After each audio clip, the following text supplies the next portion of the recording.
जय हिंद बच्चों, कक्षा 7वीं की हिंदी व्याकरण की पाठ्य पुस्तिका हिंदी व्याकरण वाटिका के दूसरे अध्याय वर्ण विचार के दूसरे वीडियो में आप सभी बच्चों का स्वागत है। तो पहले वीडियो में बच्चों हमने क्या समझा था कि वर्ण किसे कहते हैं और हिंदी वर्णमाला में वर्णों की संख्या कितनी है। साथ ही साथ हमने यह देखा था कि हमारे वर्णमाला में के कितने भेद है। तो उसमें कौन कौन से भेद थे? स्वर और व्यंजन। तो हम लोगों ने बच्चों स्वर वर्ण तो अच्छे से पढ़ लिया था, समझ लिया था। ठीक है, आज हम पढ़ेंगे इस भाग में व्यंजन वर्ण। ठीक है, कॉन्सोनेंट्स पढ़ेंगे। ठीक है, तो कॉन्सोनेंट्स किसे कहते हैं, व्यंजन किसे कहते हैं? तो जिन वर्णों के उच्चारण के लिए सदैव स्वरों की सहायता ली जाए। स्वरों में क्या होता था, जब हम स्वर का उच्चारण करते थे तो हम किसी अन्य वर्ण की सहायता नहीं लेते थे। लेकिन व्यंजन में क्या होता है, सदैव मतलब हमेशा इसके उच्चारण में हमें स्वरों की सहायता लेनी पड़ती है। और इन वर्णों का उच्चारण करते समय कंठ से निकलकर हवा जो है वो कंठ से निकलकर मुंह के किसी अन्य अंग को स्पर्श करती हुई बाहर निकलती है।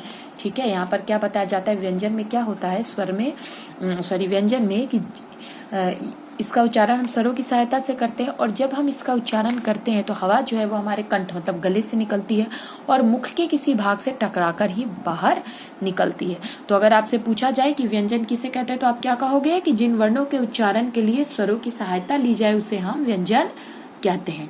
तो बच्चों, जिस प्रकार हमने स्वर के भेद पढ़े थे उसी प्रकार हमारे व्यंजन के भी भेद होते हैं। ठीक है, तो बच्चों हमारे व्यंजन के कुल कितने भेद हैं? 3।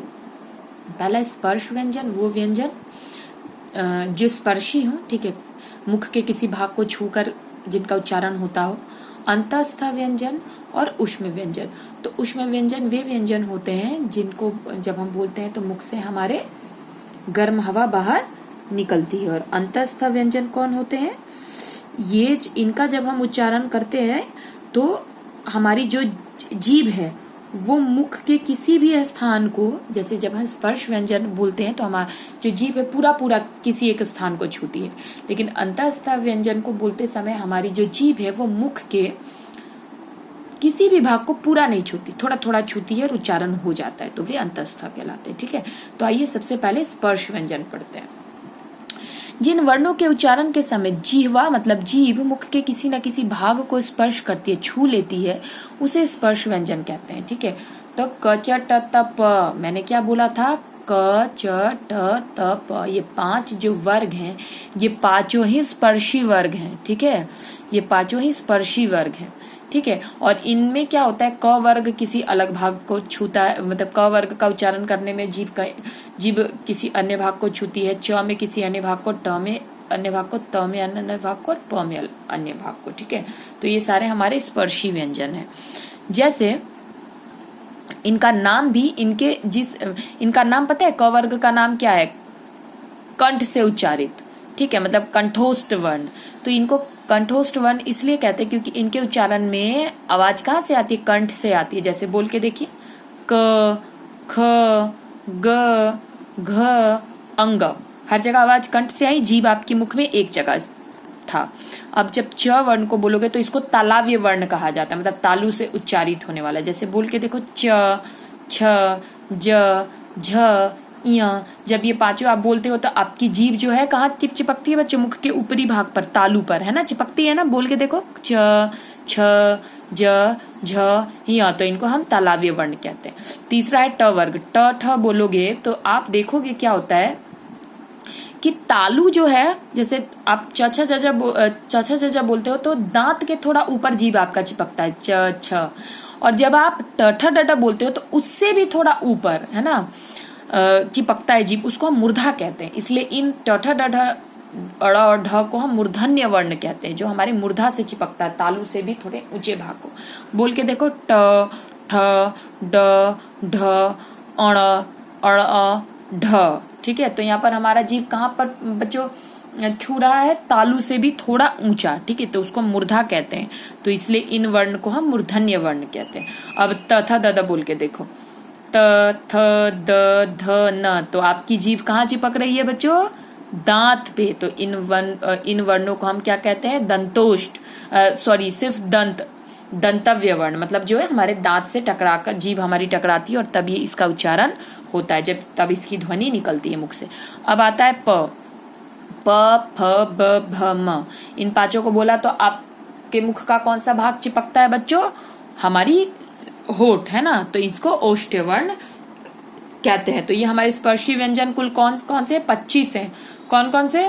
क वर्ग, च वर्ग, ट, त और प वर्ग। ठीक है, क, च, ट, त, प। आप डायरेक्टली भी इनका नाम एक लिख सकते हो। बोलो तो क्या? क, च, ट, त, प। 25 है। 25 के 25 स्पर्शी है। क का उच्चारण कंठ से होता है, च का उच्चारण तालु से होता है, ट का उच्चारण मूर्धा से होता है, त का उच्चारण दांत से होता है, प का उच्चारण होठ से चिपक कर होता है। ठीक है, अब हमारा दूसरा व्यंजन का क्या है भेद? अंतस्थ व्यंजन। तो ये मैंने आपको पहले ही बताया था कि ये व्यंजन जो होते हैं, ये वर्ण जो होते हैं, इनका जब हम उच्चारण करते हैं तो हमारे जो जिह्वा जो है, मतलब हमारी जीभ है, वह मुख के किसी भी भाग को पूरा पूरा स्पर्श नहीं करती। ठीक है, और ये स्वरों और व्यंजनों के बीच में स्थित है। इस तरह ना ये पूरा स्वर है ना ही पूरे व्यंजन है। ये जो वर्ण है वो स्वर और व्यंजन के बीच में पाए जाते हैं। ठीक है, ना तो ये पूरे स्वर है ना ही पूरे व्यंजन है। इनकी संख्या कितनी है? 4 है। य, र, ल और व। आप इनको बोल बोल के देख सकते हैं। ठीक है, य, र, ल, व। आप देखिए, जब आप चारों का उच्चारण करते हैं तो हमारी जीभ है वो कहीं भी पूरे तरीके से नहीं चिपकती। तो जहां पर हमारी जीभ, जिन वर्णों का उच्चारण करते वक्त हमारी जीभ पूरे तरीके से मुख में नहीं चिपकती, वो अंतस्थ कहलाते हैं। और इनकी संख्या कितनी है बच्चों? 4, य, र, ल और व। ठीक है, तो हमने 2 भेद पढ़ लिए, कौन सा? स्पर्श और अंतस्थ। अब हम क्या पढ़ेंगे बच्चों? ऊष्म व्यंजन। ठीक है, वैसे आपको नाम से ही समझ में आ रहा होगा, ऊष्म का मतलब क्या होता है? गर्म, है ना। ऊष्मा का मतलब गर्मी। ठीक है, अब पढ़ते हैं। जिन वर्णों के उच्चारण के समय मुख में वायु की तीव्र गति से रगड़ खाने के कारण ऊष्मा उत्पन्न होने का अनुभव होता है। हाँ जी, ये क्या होता है? बहुत ही तीव्र गति से इसका उच्चारण होता है, तीव्र मतलब तेजी से, और मुंह के अंदर हमारे घर्षण होता है, थोड़ी सी रगड़ होती है, जिसके कारण हमको लगता है कि ऊष्मा उत्पन्न हो रही है, गर्माहट सी उत्पन्न हो रही है, इसलिए इनको ऊष्म व्यंजन कहते हैं। और इनकी भी संख्या 4 है। जैसे बोल के देखो, श, श, स, ह। ठीक है, तो आपने देखा, आपका इसको बोलते वक्त आपकी मुंह का जो बनावट है वो भी थोड़ा बहुत इधर उधर, मुंह भी हिलता है अलग अलग तरीके से, और थोड़ा बल भी लगता है, और बहुत ही तीव्र गति से होने का कारण हमको लगता है कि हमारे मुंह में थोड़ी गर्माहट सी पैदा हो रही है, तो इसलिए इनको ऊष्म व्यंजन कहते हैं। ठीक है, अब यहाँ पर देखिए विसर्ग। ठीक है, विसर्ग का प्रयोग केवल तत्सम शब्दों में ही होता है। हमने पहले ही पढ़ लिया है कि विसर्ग का प्रयोग कहाँ होता है? सिर्फ तत्सम शब्दों में होता है। हिंदी में विसर्ग का प्रयोग बहुत कम होता है, बहुत कम। जैसे प्रातः, अतः, प्रायः, 3-4 ऐसे 2-4 और शब्द हैं जिनका प्रयोग करते हैं तो होता है, अदरवाइज नहीं होता है। ठीक है, अब हमने व्यंजन पढ़ लिया। ठीक है, व्यंजन की भेद भी पढ़ लिया। अब हम क्या पढ़ेंगे? संयुक्त व्यंजन की हिंदी भाषा में कौन कौन से संयुक्त व्यंजन है। तो हिंदी भाषा में मुख्य 4 संयुक्त व्यंजन है।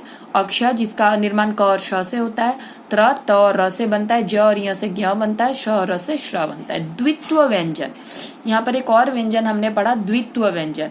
तो जब एक ही व्यंजन स्वर रहित रूप और स्वर युक्त रूप में संयुक्त रूप से उच्चरित हो तो वो द्वित्व कहलाता है। ठीक है, क्या कह रहा है? स्वर रहित मतलब बिना स्वर के, और स्वर युक्त मतलब स्वर के साथ। जब एक ही व्यंजन 2 बार संयुक्त रूप से लिखा जाए तो उसे द्वितीय व्यंजन कहते हैं। जैसे अगर आप लिखते हो बच्चा, ब, च और चा, और अगर मैंने च के नीचे हलंत लगा दिया, मतलब क्या? च आधा है, इसमें स्वर का प्रयोग नहीं हुआ है। और यहाँ अगर मैंने च पूरा लिखा है तो यहाँ पर स्वर जुड़ा हुआ है, तो ये क्या हो जाएगा? बच्चा। तो ये च, च संयुक्त, हम तो ऐसे मैंने लिख के बताया, लेकिन अगर हम लिखे तो बच्चा ऐसे लिखते हैं ना, आधा च और पूरा च, फिर संयुक्त च। ठीक है, तो ये क्या हो गया? बच्चा। ठीक है, तो ऐसे व्यंजन जो एक ही व्यंजन हो, एक में स्वर लगा हो, एक में स्वर न लगा हो, और उन्हें एक साथ लिखा जाए तो वे द्वितीय व्यंजन कहलाते हैं। अच्छा बच्चों, हिंदी विषय में विशेष व्यंजन भी है। ठीक है, ठीक है, तो कुछ ड और ढ, अड़ और ढ हिंदी के विशेष व्यंजन है। ये 2 ही हैं। इनके उच्चारण में जीभ को ऊपर उठाकर आगे की ओर फेंका जाता है। जैसे र बोल के देखो, र, तो आपकी जीभ थोड़ी मुड़ती है, और जब बोल लेते हो तो जीभ खुल जाती है। ठीक है, जैसे ड़, ढ, आप बोला तो थोड़ी जीभ मुड़ी ना तालू के ऊपर जाने से। हाँ, तो इनसे पहचान आता है कि ये विशेष व्यंजन है। ठीक है, इसलिए इन्हें उत्क्षिप्त ध्वनियां भी कहा जाता है। ध्यान रहे, ड़ और ढ का प्रयोग कभी भी शब्द के आरंभ में नहीं होता, मतलब इनसे कोई शब्द बनता नहीं है, ये अंत में ही लगाए जाते हैं। ठीक है, बलाघात, उच्चारण में किसी अक्षर पर अगर विशेष बल पड़ता है तो उसे बलाघात कहते हैं। जैसे स्मृति को 5 रुपए चाहिए, तो यहाँ पर स्मृति को स पे विशेष बल नहीं पड़ा। स्मृति किस पे ज्यादा बल पड़ा? स्मृति को 5 रुपए चाहिए, स्मृति तो री पर ज्यादा पड़ा, तो ये बलाघात कहलाता है। अनुतान, बोलने में भावों के अनुसार स्वर का उतार चढ़ाव और आरोह अवरोह होता है, उसे अनुतान कहते हैं। जैसे मान लो गाना गाते हैं तो सुर लगते हैं ना हमारे, वैसे ही जब हम कोई सेंटेंस पढ़ रहे हो, कक्षा में हम मौखिक पाठन कर रहे हो, पाठ को पढ़ रहे हो और हाव भाव के साथ उसको पढ़ रहे हो, जैसे राजा ने कहा अरे तुमने ऐसा क्यों किया, ठीक है, तो वो जो भाव भंगिमाएं होती हैं, जो उतार चढ़ाव होता है, उसको हम अनुतान कहते हैं। ठीक है, अब व्यंजन के भेद किसके आधार पर किए गए हैं? व्यंजन के भेद उच्चारण के आधार पर भी किए गए हैं। ठीक है, तो उच्चारण के आधार पर 2 प्रकार के व्यंजन, एक अल्प प्राण और एक महाप्राण। तो अल्प प्राण किसे कहते हैं? जिन व्यंजनों के उच्चारण में श्वास वायु मतलब हवा की मात्रा कम और कमजोर होती है, उन्हें अल्प प्राण कहते हैं। मतलब उन वर्णों को हम अल्प प्राण कहते हैं जिसके उच्चारण में हमको थोड़ा कम समय लगे, हवा भी कम निकले। जैसे क ग, मतलब ये आधा आधा ने क ग जिसमें हलंत लगे हुए होते हैं, वो अल्प प्राण होते हैं। ठीक है, क ग अंग च ज, तो पूरा पूरा नहीं बोल सकते इनको। अच्छा, महाप्राण किसे कहते हैं? जिन व्यंजनों के उच्चारण में श्वास वायु अधिक मात्रा और वेग से निकलती है, उन्हें महाप्राण। जैसे ख, घ, छ, झ, ठ, ढ, थ, ध, फ, तो इनको बोलो तो ज्यादा समय लगता है। इनको क, ख ये जल्दी जल्दी, क, ग ये जल्दी जल्दी हो जाते हैं। तो जो जिनके उच्चारण में कम हवा निकले और जल्दी से उच्चारण हो जाए वो अल्प प्राण, और जिनमें ज्यादा हवा निकले और थोड़ा देरी से उच्चारण हो वो महाप्राण कहलाता है। ठीक है, अब आगे हम पढ़ेंगे वर्ण संयोग। ठीक है, वर्ण आप जान समझ गए क्या होता है? संयोग का मतलब जोड़ना। ठीक है, वर्णों का परस्पर मिलना, जोड़ना ही वर्ण संयोग कहलाता है। ध्यान दें, आप जानते हैं कि स्वरों की सहायता के बिना व्यंजनों का उच्चारण नहीं होता। जब किसी व्यंजन में स्वर शामिल नहीं होता तो उसके नीचे हम हलंत लगा देते हैं। व्यंजन का व्यंजन से मेल होने की स्थिति में आपको निम्नलिखित नियमों का ध्यान रखना होगा। मतलब अगर व्यंजन का संयोग हम व्यंजन से करते हैं तो हमको बहुत सारी बातें ध्यान रखनी होती है। पहला, व्यंजनों के अंत में खड़ी रेखा अर्थात पाई वाले व्यंजन। अच्छा देखो, जो पाई वाले व्यंजन होते हैं जिनमें खड़ी रेखा होती है, सीधी एक लाइन होती है। ठीक है, आदि जब अपने से आगे व्यंजन से मिलते हैं तो उनकी पाई हट जाती है। जैसे देखो, अगर ज और य को आपस में मिलाओगे तो एक की पाई हट जाती है, एक आधा बन जाता है, एक पूरा। स त में देखो आधा स हो गया, त पूरा है। मल में तो अम्ल। ठीक है, तो म और ल को जोड़ा तो म आधा हो गया, ल, एक की पाई हट जाती है। ठीक है, अब बिना पाई वाले व्यंजन जो है, जिनमें पाई नहीं होती, जैसे छ, ट, ठ, ड, ढ, ह, ये अगर किसी व्यंजन से मिलते हैं तो हलंत लगाने के बाद दूसरा व्यंजन पूरा लिखा जाता है। ठीक है, एक में हलंत लगा देते हैं, मतलब एक आधा हो जाता है और दूसरा पूरा हो जाता है। जैसे शुद्ध, ठीक है, द और ध जोड़ा तो द आधा हो गया, ध पूरा हो गया। हन में चिन्ह तो ह आधा हो गया, न पूरा हो गया। द य जोड़ा विद्यालय तो द आधा हो गया, य पूरा हो गया। दभ मतलब अद्भुत तो द आधा, भ पूरा हो गया। ठीक है, अब ध, घ और ध का रूप एक जैसा दिखाई देता है, जैसे घ से घर और ध से धनुष। इसके कारण कई बार हम बच्चे क्या कर देते हैं, अशुद्धियां कर देते हैं, मतलब बच्चों से क्या हो जाती है, मिस्टेक हो जाती है। इसी कारण कई छात्र विद्यालय को विद्यालय पढ़ते और बोलते हैं। ठीक है, तो हमको इसमें फर्क रखना है। घ से क्या होता है, घर, और ध जिसमें यहाँ एक गोला बनता है और ऐसे बनता है, उससे होता है धनुष। ठीक है, तो हमको इसका फर्क रखना है, बिल्कुल भी गलत उच्चारण नहीं करना है। क और फ का व्यंजनों से संयोग होने पर क्या होता है? अगर क में अगर कोई व्यंजन जोड़ दे तो क्या बनेगा? क में अगर ल जोड़ोगे तो क आधा हो जाएगा और दूसरा व्यंजन पूरा हो जाएगा। फ में त जोड़ोगे तो क्या होगा? अगर क के साथ तो क में अगर त जोड़ा तो रक्त, मतलब इसमें भी क आधा और त पूरा। और अगर आप फ में भी कोई व्यंजन जोड़ते हैं तो फ आधा हो जाता है और जो व्यंजन जोड़ते हैं वो पूरा रह जाए। जैसे रफ्तार तो फ आधा हो गया, त पूरा रह गया। हफ्ता तो फ आधा हो गया, त पूरा रह गया। र के विभिन्न प्रयोगों को ध्यान में रखने योग्य बातें। हाँ जी बच्चों, सबसे ज्यादा आवश्यक होता है र का प्रयोग। तो र के प्रयोग में देखिए कौन कौन सी विशेष बातों का ध्यान रखना होता है। यही आप लोग गलती करते, जैसे प्रकृति, ग्रह, गृह, है ना, आशीर्वाद, तो आप लोग ये वर्ड गलत लिख देते हो। क्यों? क्योंकि आप लोगों को र की मात्राओं का ज्ञान नहीं है। तो यहीं पर मैं बता रही हूँ, आप इसकी प्रैक्टिस करें और इधर जब आप घर में हैं तो इस पाठ को अच्छे से पढ़िए, सुनिए और इस त्रुटि को, ये जो मिस्टेक आपकी होती है, इसको सुधार लीजिए। क, र से पहले अगर कोई स्वर रहित व्यंजन हो, मतलब र से पहले अगर कोई हलंत वाला व्यंजन हो जो आधा हो, ठीक है, आधा समझ लीजिए।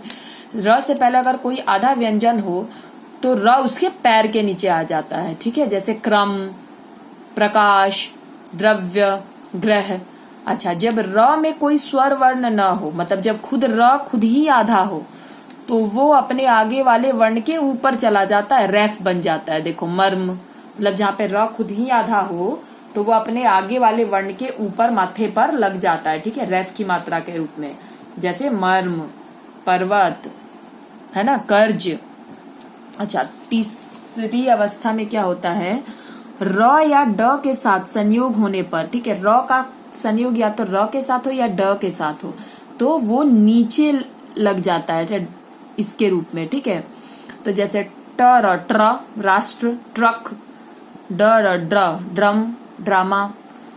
स के साथ अगर र को मिलाया जाता है तो स के नीचे र लग जाता है, जैसे श्र, श्रोत, सहस्त्र, ठीक है, ऐसा हो जाता है। अब हम पढ़ेंगे उच्चारण दोष। उच्चारण दोष का मतलब जब हम किसी चीज को पढ़ते हैं, किसी वाक्य को पढ़ते हैं और हमारे जो दोष आते हैं, जो हमसे त्रुटियां हो जाती हैं, तो वो क्यों होती हैं और उसे किस तरीके से सुधारा जा सकता है, उसको हम इसमें पढ़ेंगे। हिंदी सहित सभी भाषाओं के उच्चारण, देखो हिंदी के सहित कोई भी भाषा हो तो उसका उच्चारण बहुत महत्व रखता है। कई बार उच्चारण अशुद्ध होने पर अर्थ बदल जाता है, मतलब अर्थ का अनर्थ हो जाता है, तो हमें उच्चारण पर विशेष ध्यान रखना चाहिए, ठीक है। तो हमको कुछ सामान्य नियम जानने, जिससे कि हमारा उच्चारण कभी भी गलत नहीं होगा। आपने देखा कि र का प्रयोग कई तरह से होता है, उच्चारण में भी र का प्रयोग कई तरह से होता है। यदि हम निम्नलिखित बातों का ध्यान दें तो अधिकाधिक शुद्ध उच्चारण कर सकते हैं, ठीक है। र का प्रयोग आपने देखा ही, अगर उनके प्रयोग में थोड़ा सा भी आपने गड़बड़ी की तो उच्चारण भी गलत होगा और लिखित रूप में भी गलत हो जाएगा, ठीक है। तो यदि किसी वर्ग के नीचे र लगा हो तो उस वर्ग के साथ मिलाकर बोलना चाहिए, जैसे क्रम, नम्र, प्रण। अच्छा, अगर किसी वर्ग के नीचे र लगा हो तो हमको उस वर्ग के साथ र को मिलाकर बोलना चाहिए, जैसे क्रम। बहुत लोग क्या बोलते थे, करम, तो गलत हो जाता है। हम क्या बोलेंगे, क्रम, नम्र, प्रण। जिसके नीचे लगा होगा उसको उसके साथ मिलाकर बोलना होता है, ठीक है, अन्य वर्णों के साथ नहीं। यदि र स्वर रहित रूप, मतलब र अगर आधा हो और किसी वर्ण के ऊपर लगा हो तो उस समय र का आधा ही बोला जाएगा, जैसे कर्म, ठीक है, मर्म, शर्म। इसमें देखिए म का तो और श का, क का ज्यादा उच्चारण होला, लेकिन र आधे रूप में ही प्रयोग किया जा रहा है। इन शब्दों में र जो है वो स्वर रहित है, मतलब ज्यादा उस पर जोड़ नहीं डाला जाता। इस स्थिति में शब्द का पहला वर्ण पूरा होगा, र आधा होगा और तीसरा अंतिम वर्ण भी पूरा उच्चारित होगा, जैसे मर्म। तो म और म का ज्यादा उच्चारण हुआ, र तो थोड़ा सा हुआ, ठीक है। उसी प्रकार यदि ट, ड, द में र का संयोग हो जाए, ट, ड और र में, ट, ड और द में र का संयोग हो जाए तो र पूरे अक्षर की तरह बोला जाएगा, जैसे द्रव्य, र बोला जा रहा है, ट्रक, र बोला जा रहा है, राष्ट्र। तो इसमें भी र का पूरा प्रयोग हो रहा है, ठीक है। अब कुछ देखिए जानने वाली बात, र यानी रेफ के उच्चारण संबंधी अभ्यास में आपको अध्यापक एवं अभिभावक का सहयोग अवश्य ले। जैसे रेफ के उच्चारण में मैंने आपको बताया ये होता है रेफ का उच्चारण, तो इसमें आपको ज्यादा से ज्यादा मेहनत करनी है। अब देखिए री का उच्चारण, जैसा कि आप जानते हैं री की मात्रा ऐसी होती है, ठीक है, जब अक्षर के पैर में री की मात्रा जुड़ी हुई होती है तो री की ध्वनि मिलाकर बोला जाता है, जैसे नृप, अगर न में है तो नृप, कृपा, वृक्ष, कृपाण। ध्यान रहे री एक स्वर है, अन्य स्वरों की तरह इसकी भी मात्रा होती है। रेफ और री का प्रयोग के संबंध में इसका ध्यान रखना चाहिए। रेफ का निशान ऊपर लगता है और री का निशान नीचे लगता है, ठीक है। संयुक्त व्यंजनों अक्ष और त्र के उच्चारण के समय अशुद्धि होने की ज्यादा संभावना रखती है। अक्ष और त्र के समय अक्ष और चच और त्र को तर की तरह उच्चारित किया जाता है, यह अशुद्ध उच्चारण है। जैसे जब हम त्र को तर बोले तो अशुद्ध हो जाए, अक्ष को चच्छा बोले तक्षा तो भी गलत हो जाता है। अब देखिए शुद्ध उच्चारण और अशुद्ध उच्चारण, अगर क्षत्रिय लिखते हो तो सही, क्षत्रिय बोलते हो तो सही, अक्षत्रिय बोलते हो तो गलत। पत्र सही, पतर गलत। कक्ष सही, कच्छ गलत, मंत्र सही, मंतर गलत।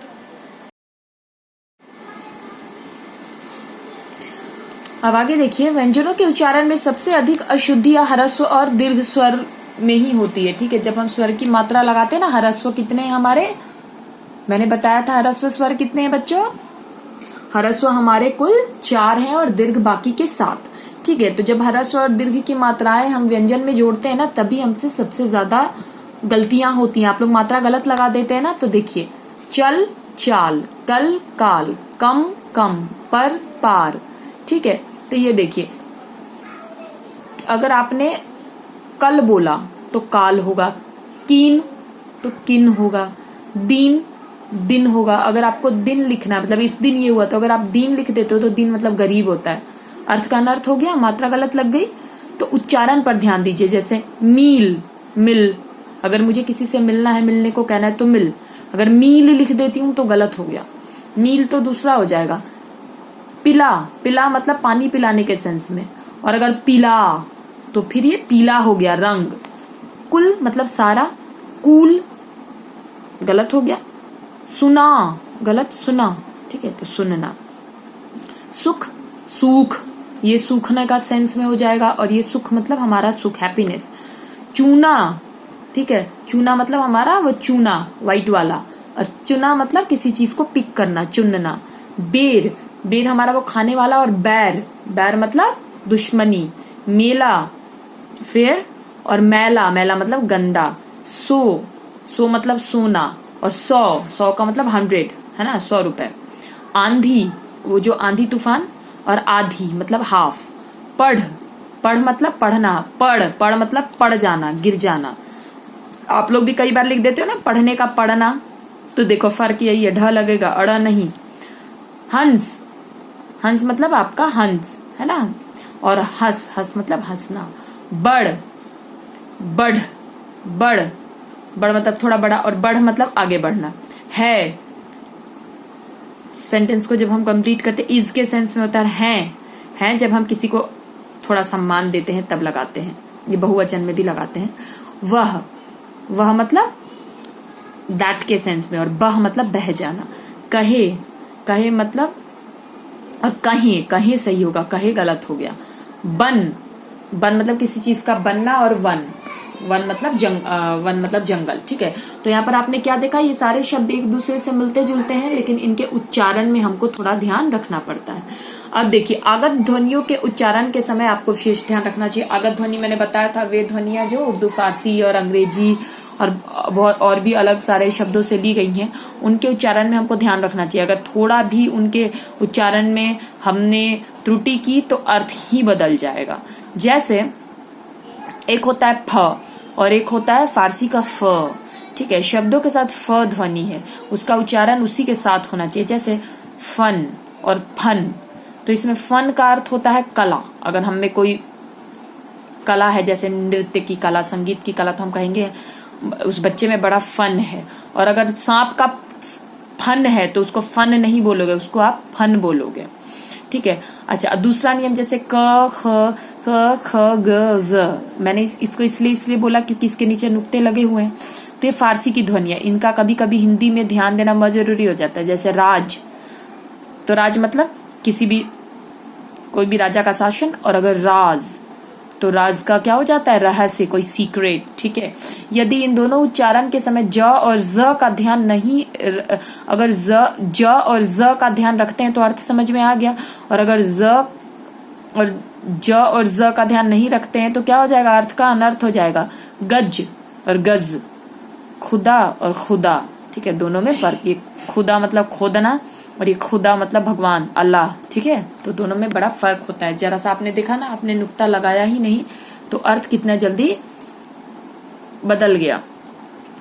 आ और आ की ध्वनि से उच्चारण का अंतर भी आपको ध्यान में रखना होता है। जैसे आ और ओ बीच की ध्वनियां है, इनका उच्चारण भी अलग ही होता है। जैसे डॉक्टर न कि डॉक्टर, डॉक्टर नहीं कहेंगे, डॉक्टर कहेंगे। कॉपी न कि कापी, अगर कापी कहोगे तो गलत, कॉपी कहना पड़ता है। ठीक है, तो इनके उच्चारण पर भी हमको ध्यान देना होता है। अनुस्वार और अनुनासिक ध्वनियों का उच्चारण सावधानी से किया जाना चाहिए। ठीक है, नहीं तो गड़बड़ी हो जाती है। जैसे हंस को हंस ही बोलोगे, और हंस को हंस ही बोलोगे। अगर हंस हंस के बोला मैंने तो गलत हो जाएगा, हंस के बोला मैंने, ठीक है। इसी प्रकार ध और द्य के उच्चारण में भी बहुत सावधानी बरतनी चाहिए। द्य एक संयुक्त व्यंजन है, जैसे विद्यालय लिखते हो ना, यही तो मैं आप लोगों को समझा देती हूँ। जैसे हमने यहाँ विद्यालय लिखा, बहुत लोग क्या कहते हैं विद्यालय, तो बेटा ये धनुष वाला ध लगाओगे तो गलत हो गया। ये द और य मिला के बनाया गया है, जिसमें द आधा है और य पूरा है, तो इसको द्य करते हैं। विद्या, विधा नहीं, विद्या, विद्यालय, ठीक है। तो इनका भी उच्चारण करते हुए हमको बहुत ध्यान रखना पड़ता है। आगे, हिंदी भाषा का प्रसार पूरे देश में है, मतलब पूरा देश जो है भारतवर्ष हिंदी बोलता है। देश में हिंदी के साथ साथ बहुत सी भाषाएं भी बोली जाती है, क्षेत्रीय भाषाएं। इस कारण हिंदी के शब्दों का उच्चारण हर स्थान पर अलग अलग भाषाभाषी अलग अलग तरीके से करते हैं, तो इसका प्रभाव भी हिंदी भाषा पर पड़ जाता है। इस प्रभाव को व्याकरणिक दृष्टि से अशुद्धि माना जाता है। तो आइए कुछ शुद्ध देखते हैं कि लोग कहाँ अशुद्धियां कर देते हैं। बहुत लोग स्कूल को क्या करते हैं, हरियाणा के लोग स्कूल को क्या कहते हैं, स्कूल को सकूल, पानी को पानी, पानी पीना है, ठीक है, तो गलत है ये। स्कूल होगा ऐसे और पानी नहीं होगा, पानी होगा। स्टेशन, जबकि क्या होगा स्टेशन। मन्ने, मैंने। इसी तरह संयुक्त व्यंजन का भी प्रयोग करते वक्त पंजाबी लोग गलतियां करते हैं, जैसे राजीव, जबकि क्या होगा राजीव। सामाजिक, जबकि गलत है सामाजिक, सामाजिक होगा। पुत्र, पुत्र को लोग कहते हैं पुत्र, है ना। नाराज को कहते हैं नाराज, तो मात्राएं गायब कर देते हैं, तो यहाँ पर क्या हो जाता है, यह अशुद्ध हो जाता है। पूर्वी उत्तर प्रदेश के कुछ भागों में ए और ओ के संबंधित मिस्टेक्स होती हैं, गलतियां होती हैं, जैसे रुपया, रुपया होगा। पैसा, पैसा होगा। कैसा, कैसा होगा। कौन, कौन नहीं होगा, कौन होगा। इसी प्रकार बिहार, सिंध, महाराष्ट्र, पहाड़ और दक्षिण भारतीय प्रदेशों के उच्चारण में भी स्थानगत प्रभाव दिखता है। जैसे दावात, दावात नहीं होता, दवात होता है, जिसमें से याही भरते हैं। अधीन, अधीन नहीं होता, अधीन होता है किसी के अंडर। आजकल, आजकल नहीं होता, आजकल, आजकल होता है। यहाँ पर देखिए, यहाँ से भी हटा दिया ना, ये यहाँ पर मात्रा नहीं लगेगी, आजकल होगा। हस्ताक्षेप, हस्ताक्षेप नहीं होता, हस्तक्षेप होता है, ठीक है। आ के स्थान पर अह कर देते लोग। सामाजिक, सामाजिक। पारिवारिक को पारिवारिक कर देते, तो यह शुद्ध हो गया, ठीक है। आलोचना कर दिया, जबकि क्या होगा आलोचना होगा, तो आ का ये लोग अ बना देते हैं। सांसारिक को संसारिक बना दिया, ठीक है। तो ये अशुद्धियों का हमको ध्यान रखना पड़ता है, ठीक है। तो आप देख लीजिए कितनी अशुद्धियां एक बार और इनको आपको घर में बोल बोल कर इसकी प्रैक्टिस करनी, अभ्यास करना है, ठीक है। इस पृष्ठ में भी और अगले पृष्ठ में भी देखिए ऐसी बहुत सारी अशुद्धियां, मैं कुछ कुछ आपको पढ़ के समझा देती हूँ, बाकी आपको वीडियो को पॉज करना है और इनको बोल बोल के खुद इनके बीच का अंतर जो है वो समझना है, अशुद्ध और शुद्ध देखना है। हानि, हानि होता है। मुनि, मुनि होता है। व्यक्ति, व्यक्ति होता है। क्योंकि नहीं होता, क्योंकि होता है, ठीक है। तो मात्राओं का यहाँ पर ध्यान दीजिए। ये तो था पहला वाला, जिसमें हमने छोटी की जगह पे बड़ी लगाकर वाक्य को, शब्द को अशुद्ध कर दिया, मतलब गलत कर दिया। अब बहुत लोग क्या करते हैं, बड़ी की जगह छोटी लगा देते हैं। जैसे आशीर्वाद होगा तो आशीर्वाद कहेंगे, गलत हो गया। पत्नी होगा तो वहां पर क्या कहें, पत्नी होगा तो पत्नी बोल देंगे, वहां छोटी की मात्रा लगा देंगे। वैसे ही ये दो और यहाँ पर उदाहरण दिए हुए, वो भी आप पढ़िए। छोटे ऊ के जगह पर बहुत लोग बड़े ऊ लगाते हैं, जैसे प्रभु तो प्रभु कर दिया, गलत हो गया। मधु, मधु कर दिया तो गलत होगा। वैसे ही गुरु और गुरु, ठीक है, इनमें भी देखिए। फिर बड़े ऊ के जगह बहुत लोग छोटे ऊ की मात्रा लगाते हैं, जैसे रूप होता है, लेकिन लोग क्या करते थे, रूप लिखने नहीं जानते, क्योंकि देखिए र में जब हम ऊ की मात्रा लगाएंगे तो अगर छोटी लगाएंगे तो ऐसे, और अगर र में बड़े ऊ की मात्रा लगाएंगे तो ऐसे लगाएंगे, ठीक है। तो इस बात का ध्यान रखना होता है, वरना गलत हो जाएगा। चाकू, चाकू नहीं होता, चाकू होता है, ठीक है। डाकू, डाकू नहीं होता, डाकू होता है। शून्य, शून्य नहीं होता, शून्य होता है, ठीक है। तो इन मात्राओं का हमको ध्यान रखना होता है। री और र में भी अशुद्धि होती है, जैसे भ्रष्ट नहीं होता, भ्रष्ट होता है। कृष्ण नहीं होता, कृष्ण होता है। लोग बोलते भी है कृष्ण को कृष्ण भगवान, लेकिन कृष्ण होता है, ठीक है। ऋषि बोल देते हैं बहुत लोग ऋषि को, लेकिन ऋषि होता है। दृष्टि बोलते हैं लोग, लेकिन क्या होता है शुद्ध रूप दृष्टि। री की मात्रा नीचे लगती है, तो हम इसको री के हिसाब से पढ़ेंगे। बहुत लोग ए और ए की मात्रा में शुद्ध होता है ऐतिहासिक, वो कहेंगे ऐतिहासिक। ऐक्य होता है, वो ऐक्य कहेंगे। ठीक है, ऐसा होगा ऐसा लिख देंगे। मतैक्य होगा तो वो मतैक्य लिख देंगे। ठीक है, तो ये ए और ए वाली मिस्टेक्स हैं। फिर ओ और औ में भी अशुद्धि होती है, जैसे उपरोक्त अशुद्ध हो गया, उपरयुक्त सही है। त्योहार गलत हो गया, त्योहार शुद्ध है। लौकिक गलत है, लौकिक सही है। पड़ोस, बहुत लोग बोलते हैं पड़ोस में गया था, लेकिन पड़ोस नहीं होता, पड़ोस होता है। ठीक है, वैसे ही देखिए इस पृष्ठ में भी अनुस्वार और अनुनासिक वाला है। हंस, हंस। पंच, पांच। हंस, हंस। ठीक है, तो ये यहाँ पर दिया हुआ है। विसर्ग में भी होता है, जैसे दुख ऐसे लिखते हुए अशुद्ध है, दुख ऐसे लिखेंगे। निसंतान लिखते हैं, गलत है, निसंतान लिखा जाता है। ठीक है, अतः लिखते हैं, गलत है, अतः लिखेंगे इसको। ठीक है, अल्प प्राण और महाप्राण में भी होता है, जैसे घनिष्ठ गलत, घनिष्ठ होता है। ठीक है, अनिष्ट, अनिष्ट गलत, अनिष्ट होता है। हिंदू स्थान गलत, हिंदुस्तान सही। निष्ठा गलत, निष्ठा सही। कनिष्ठ गलत, कनिष्ठ सही। धोखा गलत, धोखा सही। टिप्पणी गलत, टिप्पणी सही। आदर्श गलत, आदर्श सही। न और अण की भी अशुद्धियां होती हैं, जैसे पानी, पानी नहीं होगा, क्या होगा, पानी। किरण, किरण नहीं होगा, किरण। प्रणाम नहीं होगा, प्रणाम। प्रमाण नहीं होगा, प्रमाण। ठीक है, ड और ड़ से संबंधित, ढ और ढ से संबंधित अशुद्धि आती है, जैसे पढ़ाई, ये गलत है, यहाँ आपने बिंदी नहीं लगाई, पढ़ाई ये सही है। चढ़ाई गलत, चढ़ाई ये सही है। पेड़ गलत, पेड़। बुढ़ा, बुढ़े में यहाँ नीचे मात्रा लगेगी। ठीक है, य और ज में भी अशुद्धियां होती है। कभी कभी हम क्या कहते हैं, वो इंसान बहुत योग्य है, लेकिन गलत है, योग्य है। ठीक है, यो हो जाएगा। ठीक है, यहाँ पर दो सेनाओं के बीच युद्ध हुआ, युद्ध नहीं होता, क्या होता है बच्चों, युद्ध। ठीक है, अयोध्या के राजा, कहाँ के राजा थे, अयोध्या के थे, अयोध्या के नहीं थे। जमराज आएंगे और प्राण हर के ले जाएंगे, तो ये गलत हो गया। यमराज आएंगे और प्राण हर के ले जाएंगे।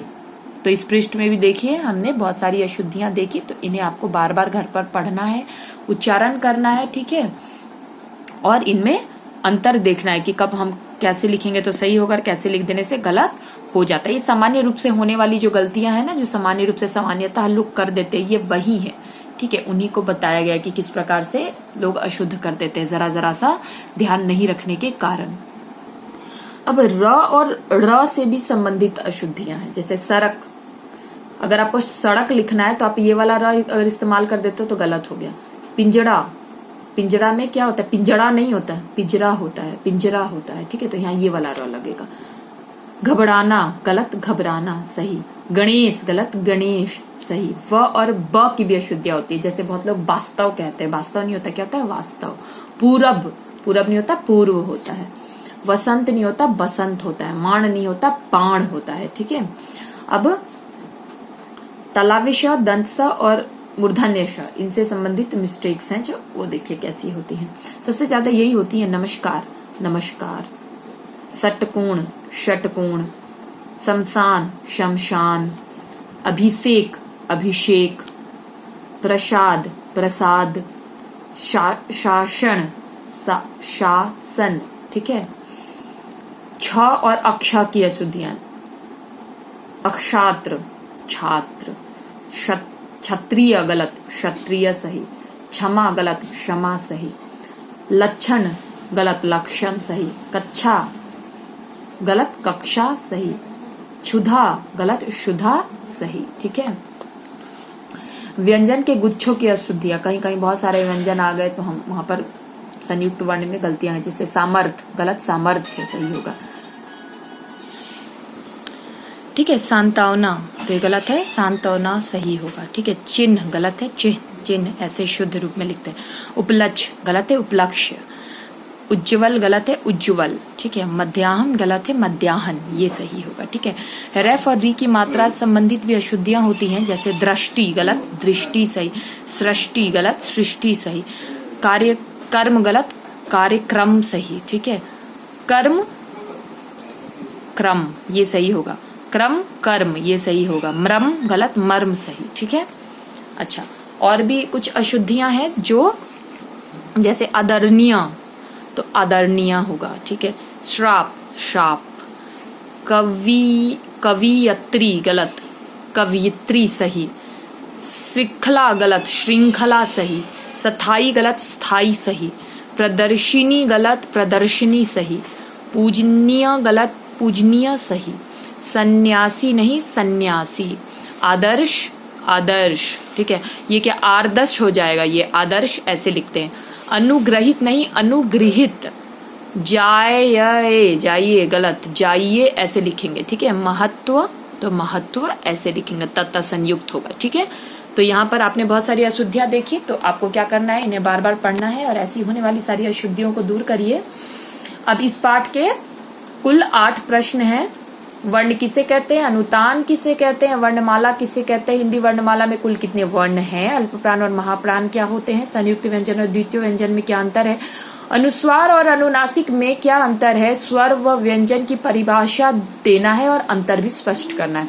अंतःस्थ व्यंजन किसे कहते हैं। तो ये कुल 8 प्रश्न हैं, इनके उत्तर आपको पीडीएफ के द्वारा भेज दिए जाएंगे। और इसके अलावा जो आपके पुस्तक अभ्यास कार्य हैं, इसका भी पीडीएफ आपको जैसे पिछले पाठों का भेजा गया है, तो इस पाठ का भी भेज दिया जाएगा। तो बच्चों आपको क्या करना है, इस वीडियो को ध्यान से सुनना है बार बार और अच्छे से आपको अभ्यास करना है, ठीक है। तो तीसरे पाठ के साथ हम जल्द ही मिलेंगे। जय हिंद।